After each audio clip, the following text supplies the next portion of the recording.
scrolling YouTube and Instagram and things like that, and seen posts of Sexy Red, who is arguably one of the more popular rappers nowadays. But one common theme I'm seeing from women in the comments is I'm hearing young women say people like us are women shaming Sexy Red when we share our opinion on her ratchetness. What do you want to say to those people? For you to open your mouth and speak on that subject, you stupid shaming. Okay? Because nobody got no woman with a daughter would encourage her daughter to be Sexy Red. Keep it 100. No daddy I know would encourage his daughter to be Sexy Red. Sexy Red is getting paid. She's 27 years old. She's getting paid to be ratchet. Okay? There are some people who are influenced by money. Their decisions are based around money. And she getting paid. Yeah, but show me the non-melanated version, the opposite non-melanated version of Sexy Red. Now kiss your ass on YouTube. Show me the non-melanated version of Sexy Red. Now kiss your ass on YouTube live, Instagram live. You ain't gonna find her. Now, don't get me wrong. They've had some wretched sisters, wretched women out there. Madonna was doing all kinds of stuff. Madonna did a bunch of stuff, but even Madonna was in an era where she was only exposed to her fans. She kept her music relatively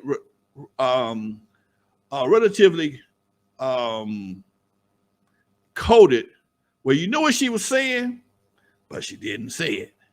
So she got all the general airplay.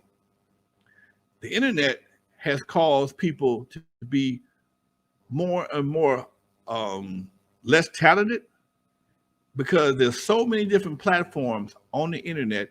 They need content. Understand content. Sexy Red is content. People that like her, talking about her in a positive way is content. Us talking about her right now is content. There are so many platforms. They dropped the bar gatekeepers. They tore the gate off, dropped the bar. Whoever want to make some shit, because we're gonna make money on it on all directions. We're gonna make money on her. We're gonna make money on the people that don't like her, people that do like her, and the whole conversation is content. I'm watching this videos with Diddy and TD Jakes. Everybody got something to say about it. Just like everybody got something to say. Podcasting, social media, the various platforms, whether it be iTunes, Spotify, whatever the case may be, Audible, they all need content to fill that time up. So they let people like that come through the gate so we can have the controversy, because controversy sells. We know controversy sells. She's a very controversial character. Just like Lil Nas X was a controversial character. He been kind of quiet since she popped up on the scene. He got to go back and do something else. He danced on the devil, made a big ass splash. Right around the same time, Cardi B and Meg Thee Stallion, they dropped the WAP. Okay, and shit gets, and even it goes big for a minute. I call it like a skyrocket. All that attention goes up, blows up, and goes away. You ever see a skyrocket on 4th of July? You see it, you don't even see it coming. When you see it for a minute, it blows up, pop! All them beautiful sparkles and colors and shit. That motherfucker gone. You don't know where it is. It won't even hit the ground. And that's what I'm seeing with so many of these artists. They a bunch of skyrockets. They go up, they go to the sky, make some controversy for a minute, do something crazy. Okay, give me a bunch of money. And they're all young kids. So they never seen no money like this before. They ain't never seen this kind of money before. You give a youngster $500,000, $1 million, shit. What won't he do? She do. Especially if the mama getting a cut. Ask the Kardashians. Uh-oh. If mama getting paid, everybody finna get a show. Huh? Everybody finna get a show. So and for us, unfortunately, we live the we live by, some of us, not all of us, live by the motto that all money, good money, and that's not true. All money is not good money. Yep. Okay, just because you spend it don't mean it don't cost you nothing. And that's the part that a lot of youngsters are real quick, they're killing me. What happened? They're killing me in the comment section. Everybody's talking about P. Diddy this year being basically an idiot for what he did, but Gary's Garage, TD Jakes has apparently been linked to Puff Daddy now, but Gary's Garage says TD stands for take that. Take that. That should have me dying. That's a good one, Gary. I don't know if you stole that or if that's all you, but that was a good one. That's a good one. That's a good one. So, yeah, all right, we got about 12 minutes, it looks like. Yeah, go ahead. Keep going. That's another perfect example of how money can influence everything. In today's era, you see Tyler Perry gave TD Jakes $1 million, and next thing you know, Tyler Perry is preaching at TD Jakes' church, putting hands on him. He falling out. And just right before his big ass fall out, his boys get behind him and catch him. Because Tyler Perry gave him that $1 million and put the Holy Ghost on his ass. Man, come on, dude. They're making a mockery out of everything. TD Jakes can hang out with Puffy because Puffy might be a pretty good donor. What you call him? A tither. He might be a good tither. Don't think I'm a heathen because I don't agree with what they're doing. I just think certain things shouldn't have a price tag on them. So you hang out with him. You're a pastor going to Diddy parties. You're supposed to be saving people, but instead you need saving. You out here, you ain't going to Diddy parties, putting hands on people to save them from whatever's going on there. You participate. If you allegedly, if you participating, you're not doing it. I saw his thing yesterday. It was two things that made me suspicious. First of all, he didn't want to talk about it. I'm not going to use this pulpit to disperse or whatever big word he used. If you think that's what you're here for, tune out. Then he said a few minutes later, if I did do it, all I have to do is ask the Lord for my forgiveness and my soul, my forgiven. Wait a minute, hold on. That's a problem. That is a problem with Christians, dog. That's a problem. Hold on. If you didn't do it, you're supposed to hold your guns to the end. Okay? But if I did do it, all I got to do is ask the Lord for my forgiveness, forgive my soul, and all my sins will be forgiven. Are you giving back the money? You think it, because now you're not only talking about what you do, talking about the credibility. Okay, you're supposed to be a big wig in the religious community, and you out here doing the same shit rappers are doing. Okay, now I'm trying to understand how that's supposed to make anybody else going to your church watching this make anybody even want to follow or be a part of what you're doing. And my next question is, if being gay is not a bad thing, why is Diddy fighting this so hard? If he really is. Why are you fighting so hard? Okay. Everybody got all this freak stuff going on. And according to the book of forgiveness, everything is good. But you got girls doing this, you got guys doing this to girls, you got girls doing guys doing each other. But again, if the book of freak is what it is, why don't you just come out and say, hey, I did this? And if I offended you, he gonna check. That's all you're gonna do anyway. That's basically what you're doing. When Cassie got paid. Cassie got paid on Friday. They had new lawsuits on Monday. Cassie got paid her lawsuit came out on Wednesday or Thursday. She got paid on Friday before the check cleared the bank. They had some new ones coming at his ass. So, I'm just saying, man, if all what you saying, because she was of 20, she was over 18 when she did all the dirt, though, right? Theoretically, I believe so.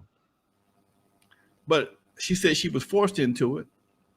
And that's sounds like some R. Kelly shit to me. That almost sounds worse than R. Kelly, because now you got guys coming out saying you hired me to do this, do her, do him, and this other guy. And does anybody know what a power bottom is? I unfortunately do. Yes, I've researched the power bottom is someone who takes it very rough in the backside in the community. Oh, okay. Okay. All right. Well, we know what the power bottom is now. Thank you, Mr. Dusty. I should know that, but damn it, I do. I'm a well-read individual. Damn it. All right. Okay. So now we got a yeah, that was a little weird, huh? we got a power bottom lesson for my man Dusty. Y'all. Thank you for telling us what it is. I didn't know what. I had no idea what they was talking about, but obviously it must be something to it because everybody keeps saying he allegedly. Damn. Interesting. We got about 7 more minutes. Let's change the subject about power bottoms because Dusty's over here getting a little frazzled. Let's talk about one more thing before we get the final votes for the Niggaverse 2023 Dummy of the Year. We have 31 votes. There is a clear winner. We're going to read them off. But before we do that, Lonzo, probably one of the biggest things you were involved in this year, we're going to wrap it up with this before we get the results, is something that I had the honor of being at just a couple of months ago or a month or so ago, but the Eazy E street. You know, to wrap it up in a nice bow, man, talk to us in hindsight about how you feel about being this one who spearheaded that. You know what, man? I can take some of the credit. I can't take all the credit. I've been around Compton for a long time. I work with a lot of different mayors in the city of Compton. Omar Bradley, when he was a mayor, he attempted to do the same thing. He didn't have the same support. He didn't have the support needed to make it happen. It was his idea. And I would not sit here and take credit for something that I did not create. I was able to push it through. But once I saw the paperwork that they attempted to push through, I saw whatever shortcomings they had, made the adjustments. And that combined with the fact that it was the 50th anniversary of hip hop, we were able to make this happen. Okay, I got to give a shout out to him and my partner Cecil Rambo. He was the city manager at the time, and he gave me a little insight on how to make some things happen. Okay, hey man, check this out. It happened over here. Look it up, and I did. And once we saw what the shortcomings were, we realized we did a little poll around the city council. We said, okay, if y'all want to do it, we can do that for the 50th anniversary of hip hop. Compton got a big hip hop reputation brand. Let's do this. So to be able to bring it together and be the spearhead at this time around, man,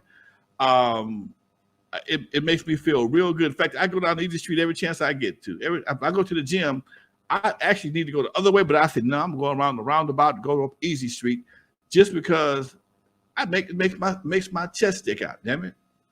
It makes my chest stick out to see his mama there, see his kids there, and us have a great time and to have all them brothers and sisters from different hoods.